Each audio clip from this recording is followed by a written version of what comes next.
Assalamualaikum warahmatullahi wabarakatuh. Selamat pagi dan salam sejahtera bagi kita semua. Perkenalkan, nama saya Rory Handriana SDM. Saya dosen S1 Manajemen pada SDN Nasional Banjarmasin.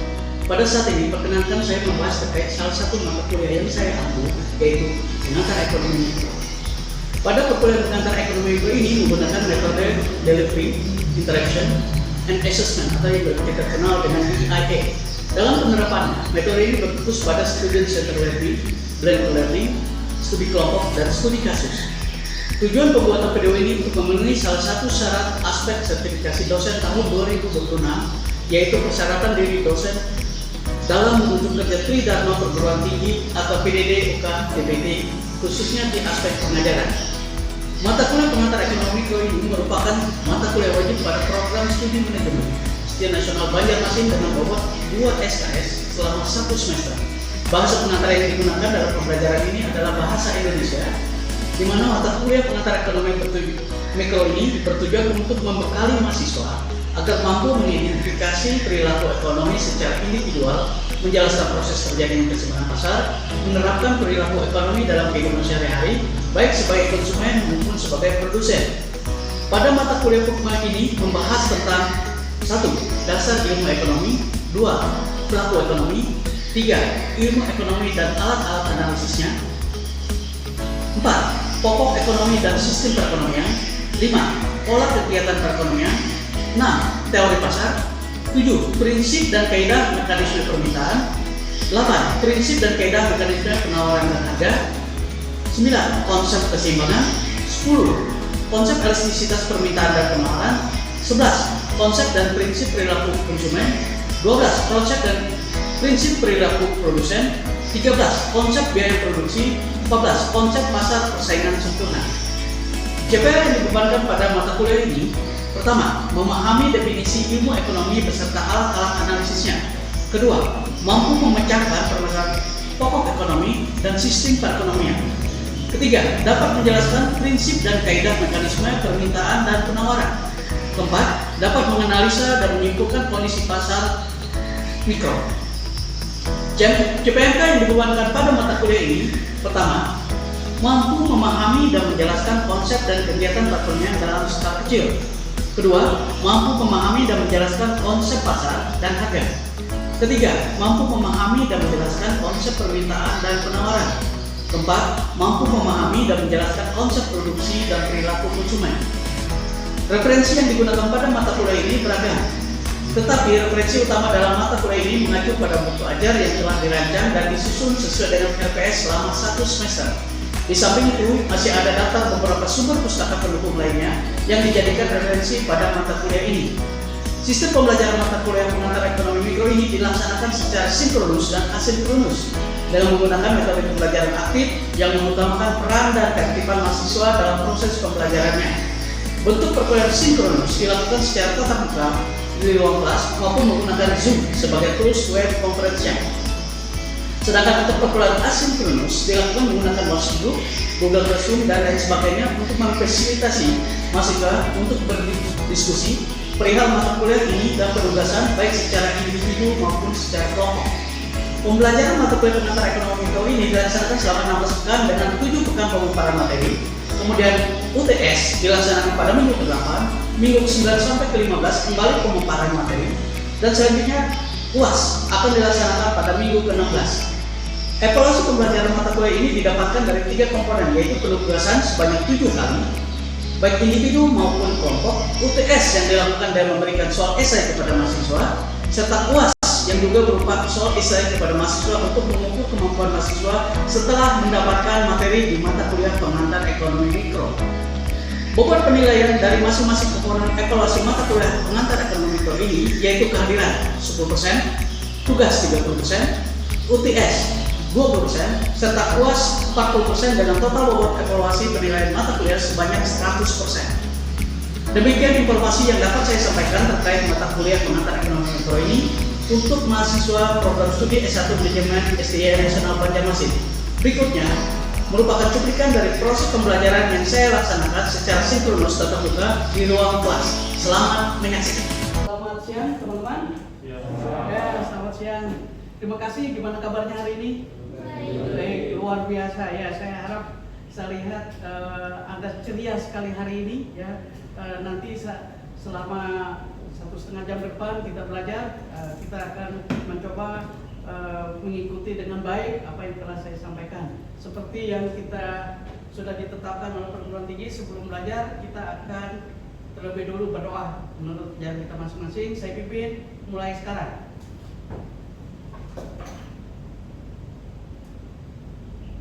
Selesai. Ya, baik. Teman-teman di sini, ya, sesuai dengan ini kita, sesuai dengan jadwal kita hari ini, kita mau pelajari masalah pengantar ekonomi mikro, SKS 2, ya, 2 SKS yang Anda pelajari untuk semester 1, pengantar ekonomi mikro 1, ya. Dan Anda tahu, ya, sebelumnya saya ingin tanya ke Anda, sebelumnya kita mempelajari apa minggu kemarin? Ya, pelajari apa? Ya, kita mempelajari masalah pasar, pengertian pasar. Ya. Nah, hari ini saya ajak Anda untuk mempelajari masalah pengertian pasar yang berkaitan dengan teori pasar. Ya. Tentunya maksud dari tujuan dari pembelajaran ini, yang pertama kita mengetahui secara detail apa itu pengertian masalah pasar. Yang kedua, macam-macam pasar. Tentunya Anda masih ingat minggu kemarin saya sudah sentil macam-macam pasar. Ya, pasar yang pertama pasar persaingan sempurna, pasar persaingan tidak sempurna, ada oligopoli, ada monopoli, ada monopsoni, dan ada juga pasar monopolistik. Ya, pasar monopolistik. Ya, betul. Ya, dengan kita mempelajari ini, saya harap nanti Anda pada saat terjun ke pasar, ya, Anda bisa membedakan pasar itu bagaimana. Apakah kita termasuk pasar monopolistik, atau bahkan pasar persaingan sempurna. Baik, ada beberapa hal yang perlu kita dalami pada hari ini, ya, berkaitan dengan teori pasar seperti slide yang sudah saya sampaikan di sini. Ya, yang pertama kita harus mengenal dulu apa itu pasar. Ya, kemarin saya sudah sentil pasar, tapi ini saya secara detail saya jelaskan kembali apa itu yang namanya pasar. Pasar tentunya kalau sudah ke pasar apa yang bisa dilakukan? Berbelanja, jual beli, ya. Terus orang-orang di pasar banyak apa sedikit? Banyak, betul, banyak. Dan di sana melakukan jual beli, dan di sana pada saat melakukan transaksi tentunya ada negosiasi di sana. Ya, tentunya ada kesepakatan dalam pasar. Dan di dalam pasar kita sekarang, kalau dulu kita pasar itu pasti ketemu sama penjual. Ya, ketemu sama penjual. Terus kita tawar menawar. Terus kita bisa merasakan barangnya. Nah, sekarang kita tidak perlu merasakan barangnya. Kenapa? Pasar itu bisa berbentuk non fisik atau maya. Di tempat tidur pun atau di dapur pada saat Anda masak, Anda juga sudah bisa melakukan transaksi. Ya, transaksi, ya, dalam bentuk maya. Dan ini kita lihat, kalau dari sisi non fisik untuk maya kita ada dua basis internetnya, yaitu e-business atau electronic business, ya. Yang kedua berkaitan dengan electronic commerce. Ya. Bisnis berkaitan dengan transaksi yang berkaitan bisnis, biasanya perusahaan-perusahaan yang melakukan ekspor. Ya, tetapi dalam e-commerce, ya, seperti yang Anda temukan sehari-hari. Saya yakin Anda di sini banyak yang suka berbelanja, ya, lewat ini, ya, lewat secara online. Apapun kita sekarang berbelanja lewat online. Kenapa? Kita malas ke pasar, ya, dan itu lebih mudah, dan menurut informasi dari teman-teman semua, dan itu lebih murah, benar kan? Ya, itulah, ya, yang namanya pasar, ya. Jadi ada yang namanya fisik, ada yang non fisik, ya.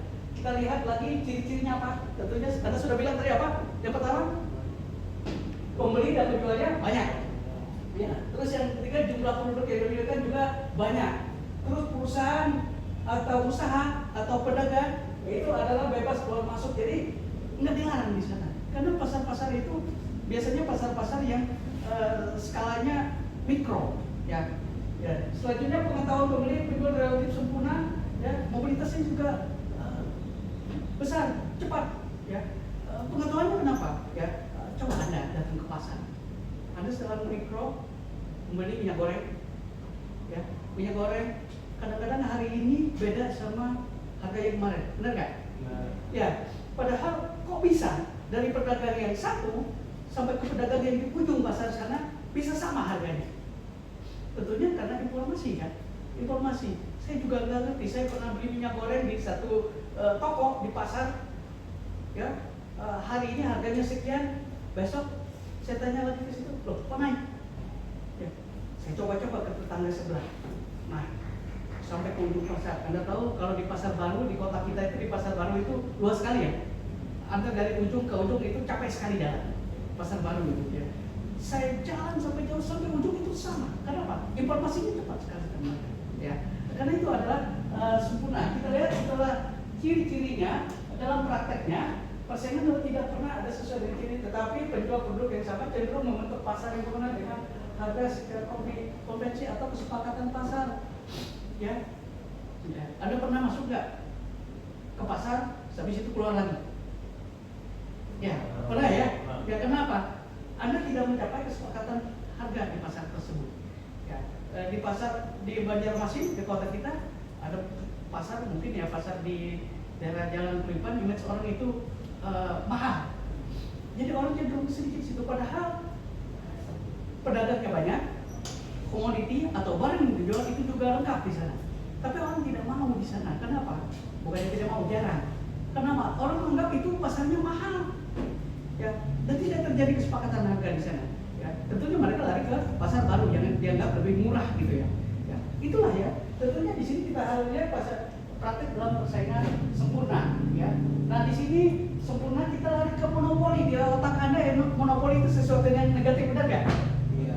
Ya, monopoli itu menurut Anda kenapa? Monopoli. Ya, kata umumnya apa?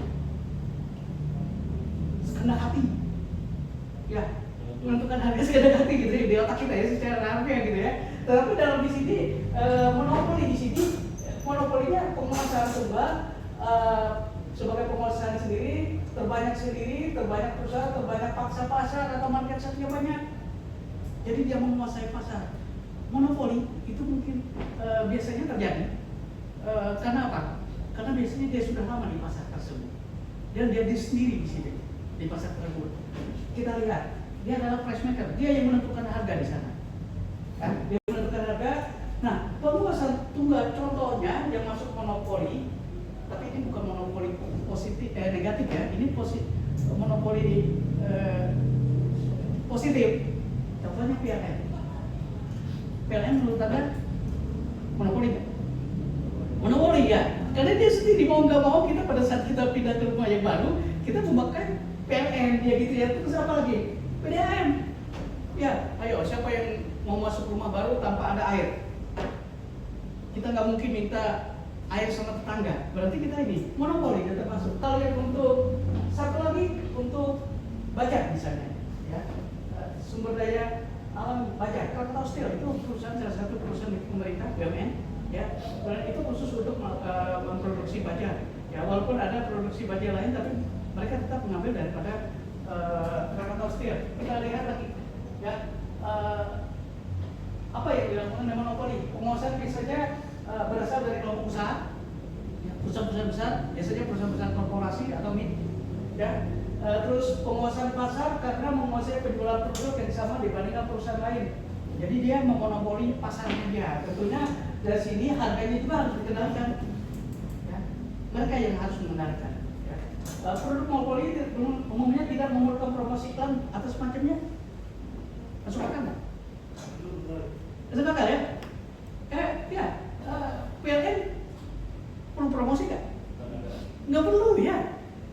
Karena mau nggak mau orang pasang listrik dari PLN. PDAM perlu promosi nggak seharusnya? Nggak perlu ya, gitu ya. Pertamina juga seharusnya nggak perlu. Anda keluar dari kampus habis bahan bakar sepeda motor, ya sudah.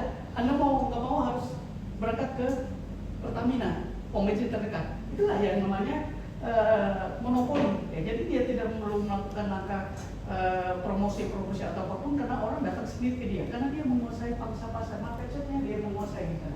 Ya, kita lihat sebuah monopoli itu sumber daya eksklusif, ya, sumber daya eksklusif. Terus perusahaannya menguasai informasi, terus ada hambatan dalam skala ekonomi, hambatan dan dia menguasai pasar, terus ya dibantu oleh kebijakan pemerintah. Ya, ya. memang tidak semua perusahaan yang melakukan monopoli kebijakan pemerintah, tapi biasanya mereka mempunyai akses ke sana untuk mengetahui apa sih kebijakan pemerintah dalam beberapa waktu ke depan. Mereka sudah tahu. Misalnya ada pajak kenaikan pajak bea masuk misalnya ya. Terus ada pajak yang lain-lain yang berkaitan dengan PPN ya. Mereka tahu gitu ya. Apa sih gitu ya? Yang berkaitan dengan sehingga monopoli itu lebih cepat tahunya dari kita ya.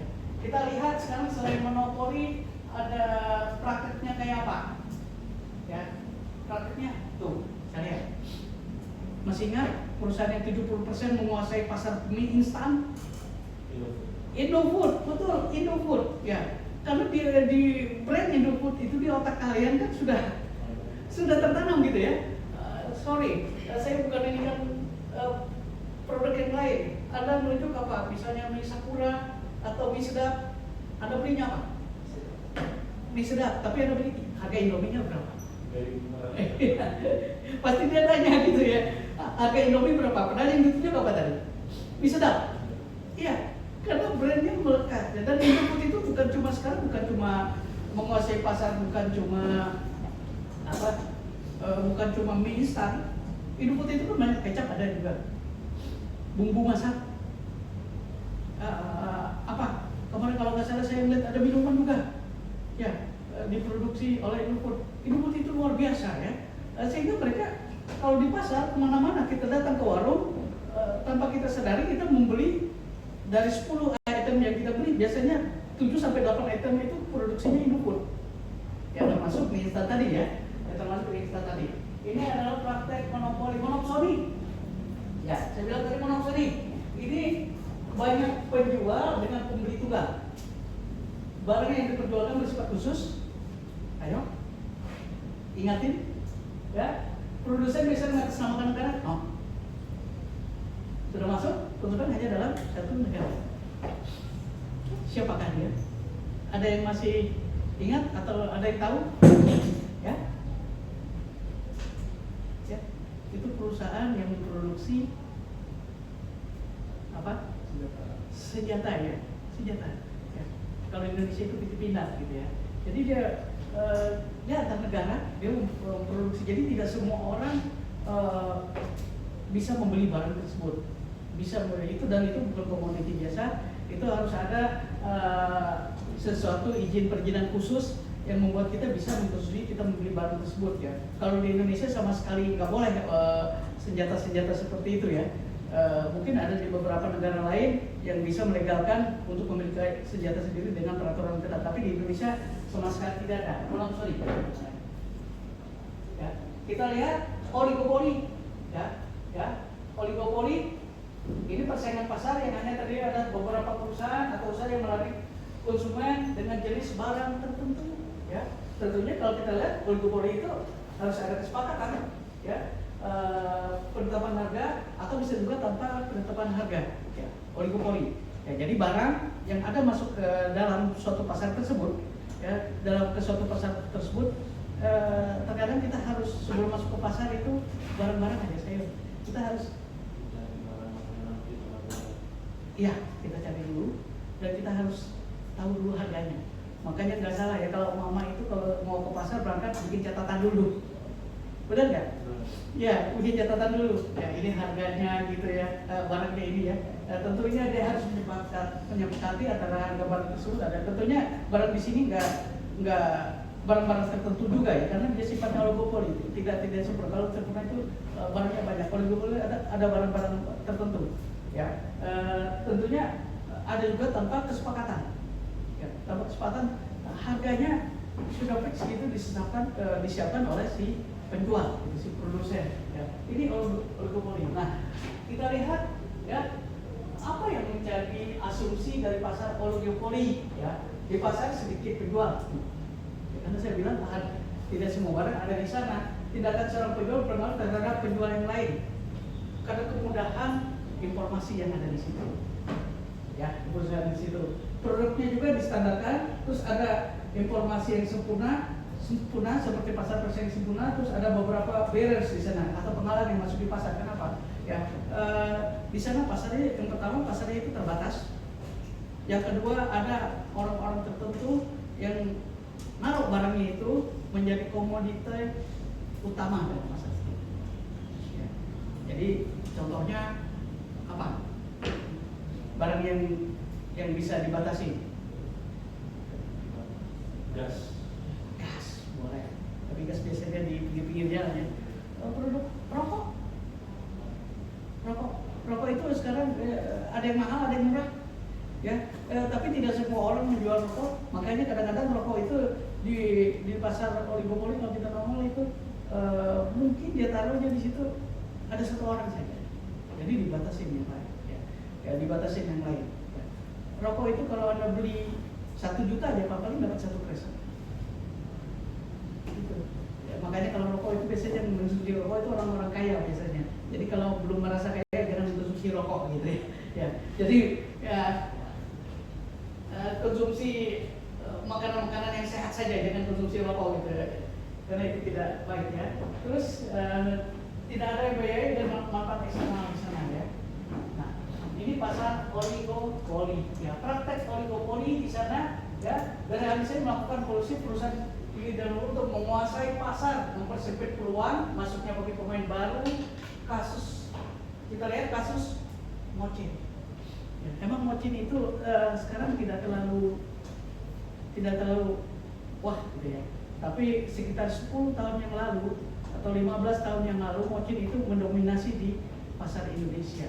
Ya, saya ingat sekali Mocin itu saya punya motor dulu apa namanya Hokkaido itu motor saya beli tahun 2005. Ya, 2005. Pada saat itu saya kerja harganya Anda tahu nggak harganya berapa? 4 jutaan.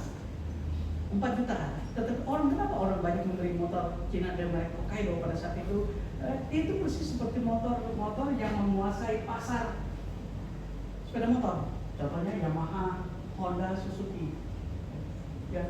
Jadi kalau Anda Hokkaido itu kalau Anda beli habis rantainya, mau ganti rantai, Anda cukup memakai rantai Honda bisa masuk. Iya. Ya. Kalau oli mesin dan lain-lain. Bahkan saya pernah knalpot saya itu dulu ini kayak kropos gitu ya, malum lah ya motor Cina gitu ya. Saya tanya sama penjual, ada nggak yang ganti knalpot motor saya? Wah gampang punya bapak ini, beli saja knalpot Honda. Wih, gue bilang masuk emang? Iya masuk ya. Ya jadi barang-barang Cina ini sebenarnya barang-barang kanibal gitu ya. Tetapi itu mempermudah kita, sudah harganya murah gitu, tapi spare partnya kita bisa dapat. Jadi tentunya, nah tetapi dari satu sisi Yamaha, Honda, dan Suzuki ini melemahkan image Mocin.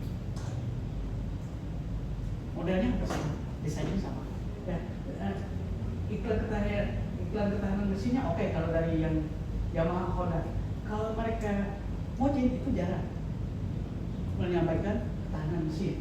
Dan juga layanan purna jual ini yang paling ini yang paling parah.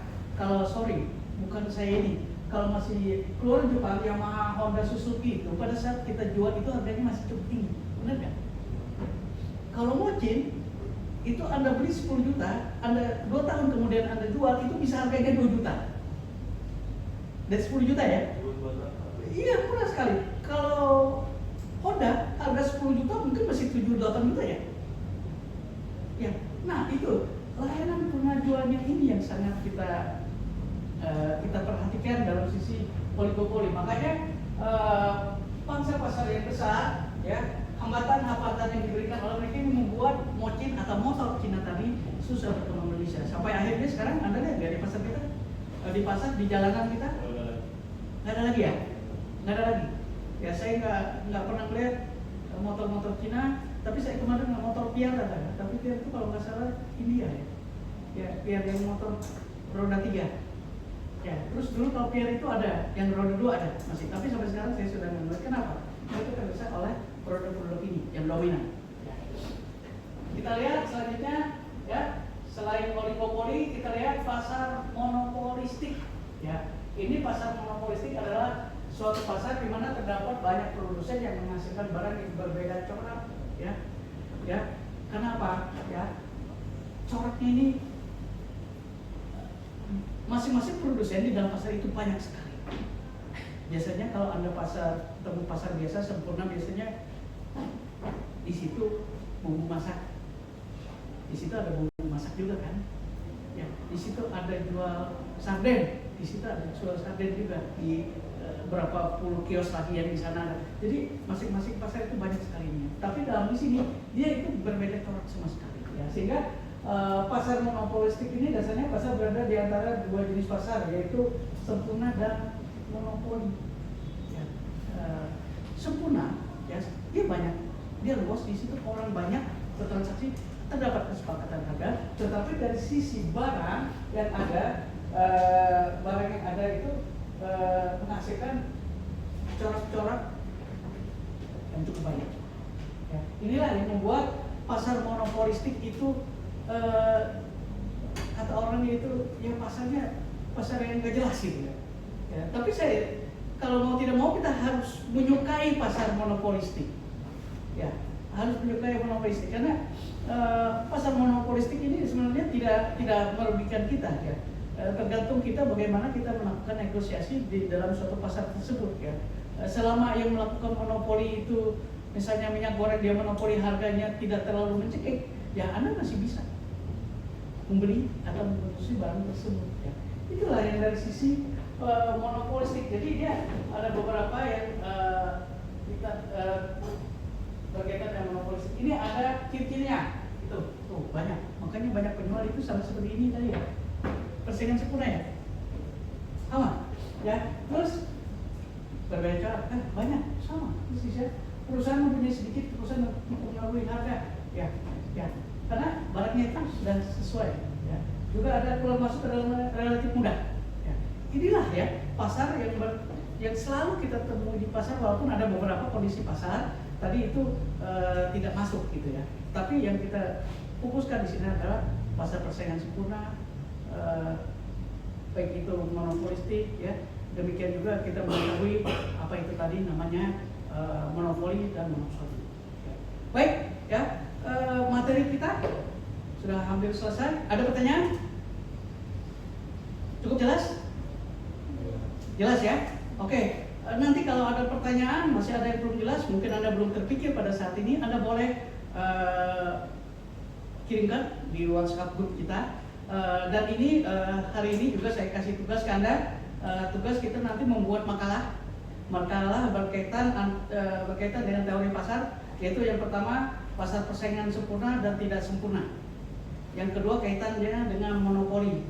Nanti draft makalahnya akan saya kirim di grup WhatsApp kita. Ya.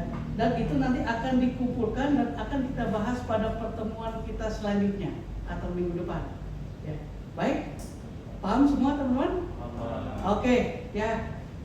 Terima kasih atas perhatian Anda pada pagi hari ini menjelang siang. Ya, kita ketemu lagi minggu depan. Ya, sampai jumpa dan saya yakin hari-hari Anda akan semakin baik dengan materi-materi yang kita ini Anda lebih mengetahui mengenai pasar. Terima kasih. Sampai jumpa lagi. Demikian video pembelajaran ini dapat saya tampilkan terkait mata kuliah pengantar ekonomi minggu ini untuk mahasiswa program studi S1 Manajemen SDM Nasional Banjarmasin. Saya juga mengucapkan banyak terima kasih kepada rekan-rekan dosen, pimpinan dan mahasiswa SDM Nasional Banjarmasin yang telah membantu saya hingga video pembelajaran ini dapat terselesaikan dengan baik. Akhir kata, terima kasih. Assalamualaikum warahmatullahi wabarakatuh.